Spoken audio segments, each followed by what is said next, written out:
Namaskara Snehita. Good morning to everyone.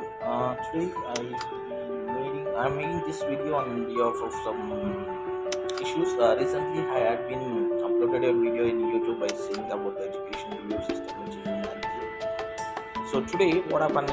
Many of the schools having celebrations, annual celebrations, and all those things. But what happens? I used to take the tuitions usually.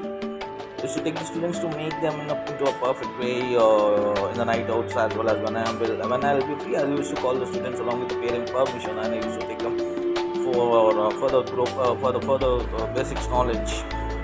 Some people has been they are thinking that I'm making fools to the students, and it is not useful for the students. I will request to the management, management, not only management, I request to the all society persons who are running the education institutions.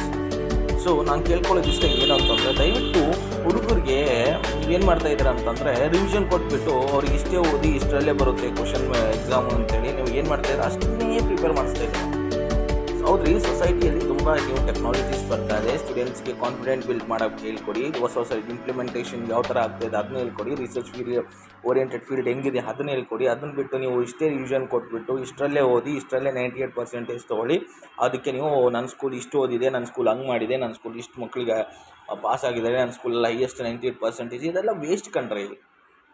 First ಕಲಿಸ್ಬೇಕಾಗಿದ್ದ ಮಕ್ಕಳಿಗೆ ನೀವು revision ಕೊಡೋದು ಬಿಟ್ಟು ಪ್ರಾಪರಾಗಿ ಬುಕ್ಕಲ್ಲಿರೋದನ್ನ ಓದ್ಕೊಂಡು ಬರಲಿಕ್ಕೆ ಹೇಳಿ. ಎಲ್ಲ ಹುಡುಗರು basics knowledge ಸಿಗುತ್ತೆ. ನೀವು ಬೇಸಿಕ್ಸ್ ಕೊಡ್ದೇನೆ ರಿವಿಷನ್ ಕೊಟ್ಬಿಟ್ಟು ಅವ್ರಿಗೆ ಇನ್ನೊಂದು ಇಲ್ಲಿ ಯಾದಗಿರಿಯಲ್ಲಿ ನೋಡಿದ್ದು ಸುಮಾರು ಸರ್ವೆ ಮಾಡಿ, ನನ್ನ ಹತ್ರ ಎಲ್ಲ ಸಾಕ್ಷಿಗಳಿದ್ದಾವೆ. ಯಾರಾದರೂ ಬೇಕಿದ್ದರೆ ದಯವಿಟ್ಟು ನನ್ನ ಹತ್ರ ಬನ್ನಿ, ನಾನು ಸಾಕ್ಷಿ ಸಮೇತ ಪ್ರೂಫ್ ಸಮೇತ ಕೊಡ್ತೀನಿ. ಇನ್ನೊಂದೇನು ವಿಚಾರ ಅಂದರೆ, ಯಾದಗಿರಿಯಲ್ಲಿ ನನ್ನ ಹೆಸರು ಇಟ್ಕೊಂಡು ಸುಮ್ಮನೆ ನನ್ನ ಹೆಸರು ಇಟ್ಕೊಂಡು ಹಾಳು ಮಾಡೋಕ್ಕೆ ಹೋಗೋದು, ನಾನು ಇವ್ನು ಹಿಂಗೆ ಮಾಡ್ತಾಯಿದ್ದೇನೆ ಹಂಗೆ ಮಾಡ್ತಾಯಿದ್ದೇನೆ ಅಂತೇಳಿ ನನ್ನ ಹೆಸರು ಮೇಲೆ ಗೂಗೆ ಕೂಡಿಸೋದು, ಇವೆಲ್ಲ ಬಿಟ್ಬಿಡಿ. ಏನೇ ಇದ್ದರೂ ಕರೆಸಿ ಕೂತ್ಕೊಂಡು ಮಾತಾಡಿ ನನ್ನ ಜೊತೆ. ನಾನು ಸಾಕ್ಷಿ ಸಮೇತ ನಿಮ್ಮ ಹತ್ರ ತೋರಿಸ್ತೀನಿ ಏನು ತಪ್ಪಾಗಿದೆ ಏನಾಗಿಲ್ಲ ಅಂತೇಳಿ. ನನ್ನ ಹತ್ರ ಎಲ್ಲ ಪ್ರೂಫ್ಗಳಿದ್ದಾವೆ.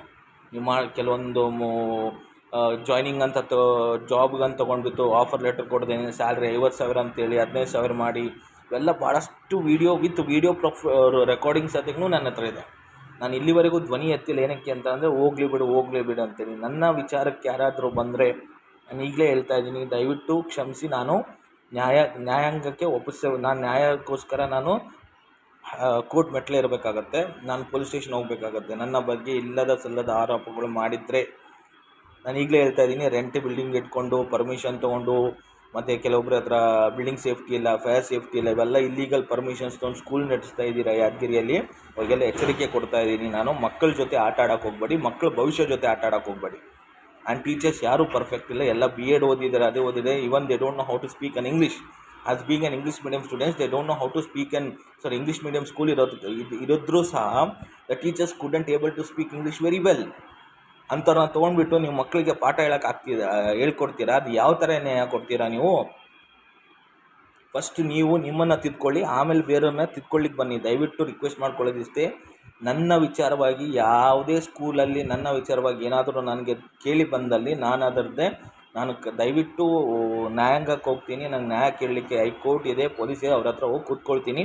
ನನಗೆ ಈಗ ಬೇರೆಯವ್ರ ಮುಖಾಂತರ ಸುದ್ದಿ ಬಂದಿದೆ, ನನಗೆ ಪ್ರೂಫ್ ಇಲ್ಲ. ನಾನು ಪ್ರೂಫ್ ಹುಡುಕ್ತೀನಿ, ಆದಷ್ಟು ಬೇಗ ಪ್ರೂಫ್ ತರಿಸ್ಬಿಟ್ಟು ಆ ಪ್ರೂಫ್ ಇಟ್ಕೊಂಡು ಹೋಗಿ ನಾನು ಮಾತಾಡ್ತೀನಿ.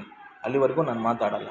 ಬಟ್ ನನ್ನ ಜೊತೆ ನಾನು ಯಾವತ್ತೂ ಟ್ಯೂಷನ್ ತೊಗೊಳ್ತಾ ಇದ್ದೀನಿ, ಹೌದು ನನ್ನ ಇಷ್ಟ, ನಾನು ಟ್ಯೂಷನ್ ತೊಗೊಳ್ತಾ ಇದ್ದೀನಿ. ನಿಮಗೆ ಏನು ತ್ರಾಸ ಆಗ್ತಾಯಿದೆ ನನಗೆ ಗೊತ್ತಾಗ್ತಾ ಇಲ್ಲ.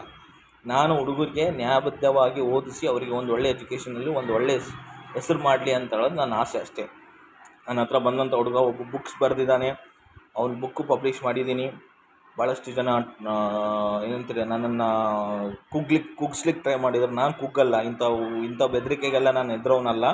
ನನಗೆ ಬೆದರಿಕೆ ಎಲ್ಲ ನನಗೆಲ್ಲ ಭಾಳ ನೋಡಿ ಬಂದಿದ್ದೀನಿ. ನಾನು ಎಜುಕೇಷನ್ ಫೀಲ್ಡಲ್ಲಿ ಸುಮಾರು 8ರಿಂದ 10 ವರ್ಷ ಎಕ್ಸ್ಪೀರಿಯೆನ್ಸ್ ಇದೆ ನನಗೆ. ಮೊನ್ನೆ ಬಂದುಬಿಟ್ಟು ನಾನು ಸ್ಕೂಲ್ ತೆಗೆದು ಅದು ಮಾಡಿ ಇದು ಮಾಡಿದ್ದೀನಿ, ಹಂಗೆ ಮಾಡಿದ್ದೀನಿ ಹಿಂಗೆ ಮಾಡಿದ್ದೀನಿ ಅಂತಲ್ಲ. ಸುಮಾರು ಏನಿಲ್ಲ ಅಂದರೆ 26-28 ಅವಾರ್ಡ್ಸ್ ನಾನು ಅಂತಾರಾಷ್ಟ್ರೀಯ ಮಟ್ಟದಲ್ಲಿ ತೊಗೊಂಡು ಬೆಳೆದಂಥ ವ್ಯಕ್ತಿ ನಾನು. ಸೊ ನನ್ನ ಮೇಲೆ ಹೋಗಿ ಕೊಡ್ಸೋದು ದಯವಿಟ್ಟು ಬಿಡಿ. So thank you.